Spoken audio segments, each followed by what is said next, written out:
खबर शामिल करते हैं टड्डू आदम से। Bureau chief JN news. Sangad Rashid Chauhan की रिपोर्ट के मुताबिक खंडू सेंटर में ज्वेलर की दुकान में धमाके के साथ आग लगी। दुकान का फर्नीचर, जेवरात समेत दीगर सामान जलकर खाकस्तर। नुकसान का तखमीना 50 लाख रुपए जायद बताया जा रहा है।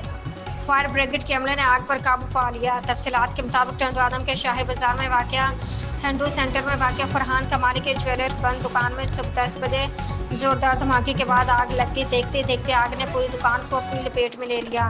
दुकान का सारा फर्नीचर, जेवरात, पंखे समेत पूरी दुकान जलकर खाकस्तर हो गई। इत्तला मिलने पर अंजुमन ताजरान टंडू आदम के सदर मोहम्मद इकबाल भट्टी, नायब सदर हबीब खान भलम, नौशाद शेख, अब्दुल कदीर मुगल, वनफर इंचार्ज मोहम्मद असलम टेरू ने जय वकुआ पर पहुंचकर वापडा से बिजली मुनक़ता करवाई और फायर ब्रिगेड के अमले को इत्तला दी, जिस पर फायर इंचार्ज इब्रार कुरैशी की सरबराही में फायर ब्रिगेड की गाड़ी बर वक्त पहुंच गई और 1 घंटे की कार्रवाई के बाद आग पर काबू पा लिया।